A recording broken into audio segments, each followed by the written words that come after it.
Hello दोस्तों, देखियो आइ हमरा तऽ माछ बनि रहल छै।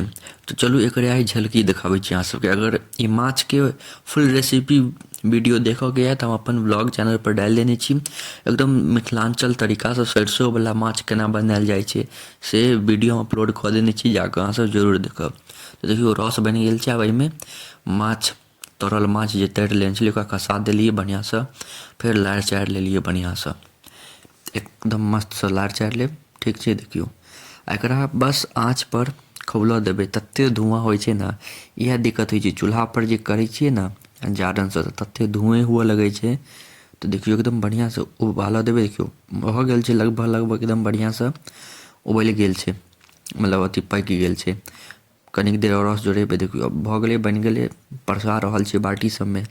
तऽ अगर अहाँ सबके फुल रेसिपी देखऽके यऽ तऽ हम अपन चैनलपर डालि देने छी, अहाँसब जाकऽ जरूर देखब सरिसोवला माछ केना बनै छै एकदम मिथिलांचल तरीकासँ और गाँवके देसी तरीकासँ।